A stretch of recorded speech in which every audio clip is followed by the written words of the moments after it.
देता है, ठीक है। क्योंकि ये हमारा उद्देश्य एक दिन का नहीं है। इस उद्देश्य को पाने के लिए हमें बहुत अनवरत प्रयास करना होगा। और गांधी जी ने कहा था कि हम किसी कार्य के परिणाम को नहीं जानते हैं, हम किसी कार्य के परिणाम को नहीं जानते हैं, लेकिन अगर हम कोई काम ही न करें तो कोई परिणाम ही नहीं आएगा, ठीक है। इसके तहत हमें इस पर काम करना होगा।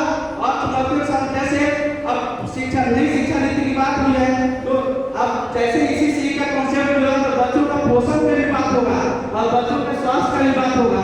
जब पोषण और स्वास्थ्य की बात होगी तो हमें देखना होगा कि जो हमारे यहाँ मिड डे मील जो भी भोजन मध्याह्न भोजन की योजना करता है उसका सुचारू रूप से संचालन हो रहा है या नहीं हो रहा है। अगर संचालन हो रहा है तो भी नहीं तो उसमें सुधार किया जाता है, क्योंकि बच्चे गुणवत्तापूर्ण शिक्षा के लिए पहले गुणवत्तापूर्ण भोजन करेंगे तभी जाकर उनकी शारीरिक मानसिक और संवेदनात्मक विकास होगा।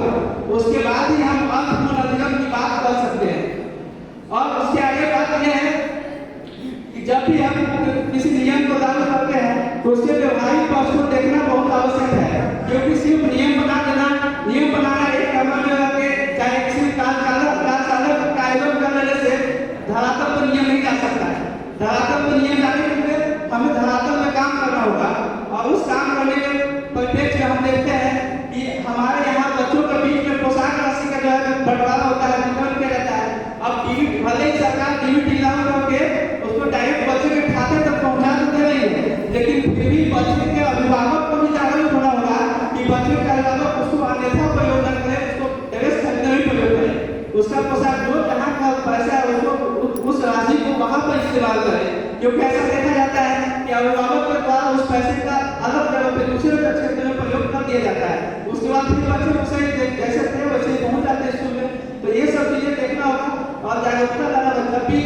और जैसे हम यहाँ पे कॉन्सेप्ट है कि सत्य बने सदाचारी बने, लेकिन शिक्षा के रूप में हम ये भी कहना चाहते हैं कि सत्य बने सदाचारी बने, साथ साथ नवाचारी बने। क्योंकि जब तक हम नवाचार नहीं लाएंगे, जब तक शिक्षा में इनोवेशन नहीं होगा, तब तक हम अर्थपूर्ण अधिगम को प्राप्त नहीं कर सकते हैं। और जब अर्थपूर्ण अधिगम को प्राप्त नहीं कर सकते, उसके बाद एनईपी 2020 लागू करने के बाद जो कुछ चुनौतियां है उसके कुछ समाधान है।